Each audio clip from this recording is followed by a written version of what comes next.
If you love Baltimore sports, you'll love WNST.net. Taught you that. All right, Tim's on the clock in 3, 2, go. Thank you, Nestor. I'm just going to give you my take on today's trade. Scott Feldman, this trade really reminds me of the Joe Saunders trade from last year. Crafty veteran, has some postseason experience and has some prior success. He spent 8 years with the Rangers before signing a 1-year, $6 million deal with the Cubs this past offseason. He's 7-6 with a 3.46 ERA, which everyone has covered already.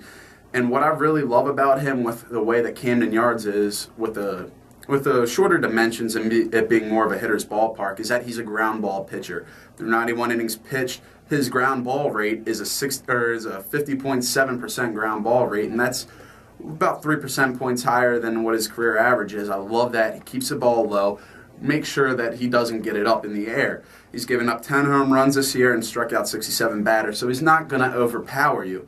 So he's just what the Orioles need in this back end of this rotation spot. Clearly a huge upgrade over Freddie Garcia. Freddie, I didn't like the fact that he was up there just tossing junk and threw an 80-mile-an-hour fastball and everything just right over the plate in Lofton. And clearly it worked some games. Other games, when he didn't have it, it was obvious he didn't have it. It was screwing everything up. Feldman's fastball tops out in the low to mid-90s, but he's got a nice sinker and cutter that really complement it. He's holding opponents to a 2.34 average, which is very good, too. And then a lot of people have compared him to a poor man's Brandon McCarthy. And even in 2009, a scout had said about him, he has three above average pitches and a filthy cutter. He does have some history starting games at Oriole Park at Camden Yards with the Rangers. He actually started a game last year in May, which the interesting fact about him is that through those innings pitched, he's given up 0 home runs. That's just a testament to the ground ball pitcher that he is. He's gone 21 innings and not given up a home run as a visiting pitcher. That's something that I really do love.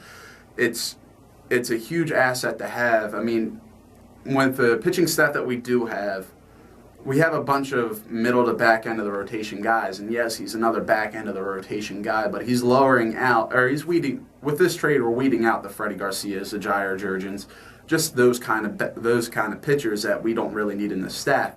I would have loved to get Garza. What I would have gone for today if this trade hadn't happened was an Orioles trade, rumor mill, sort of who we're looking at for starting pitchers, whether that be Giovanni Gallardo, Ricky Nolasco, Bud Norris, all those. I'm pretty sure those are all out of the question at this point with this trade. Dan Duquette says that he loves the move.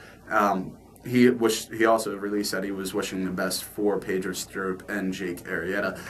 But I think that this trade benefited both teams in that the Cubs aren't getting complete junk in return. They're getting a nice young pitcher that could really help them out in Arrieta, which with him, I believe it was all a mind game kind of thing. He started out early in his career in 2010. He had a 6-6 record with a 4.66 ERA, and then continued on to a 10-8 record with a 5.05 ERA in 2011. Clearly had some success there.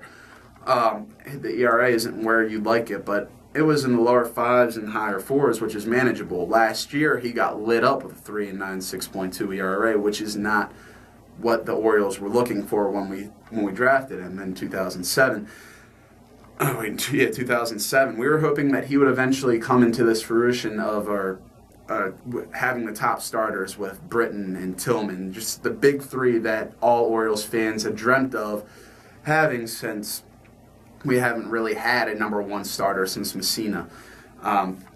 What they're getting in Strop, I'm not 100% sure what they were necessarily looking for. They're basically getting another Carlos Marmol with Strop. I loved the man last year. He was holding it down. He was a lockdown solid pitcher until the end of August, where he just started, his ERA ballooned, blowing games, walking the bases loaded, and giving the other team an opportunity to get back into the game. It's just not what with both pitchers, I believe that it's necessarily a mind game with both of them, where they need to rebuild the confidence that they lack. Pedro, they started putting him in garbage time, which is where he needed to be to regain this confidence. He literally I think every time he stepped on the mound, it was already in his head that he was going to screw up. It was just something that was holding him back when he pitched, and you could tell even in the Angels game, which was the last blown save that he had, where he gave up, I believe it was 6 runs when in his appearance to lose that game, which would have been a nice addition to that series if we would have been able to take it. But Pedro, I believe he's just another Carlos Marmol, and I think that the Orioles have really won out on this trade. It's very similar to Joe Saunders. So, good trade in my book, 4 stars out of 5. And those are my thoughts on the trade. You can wrap up and say you're Tim. It's okay. I'm sorry about that.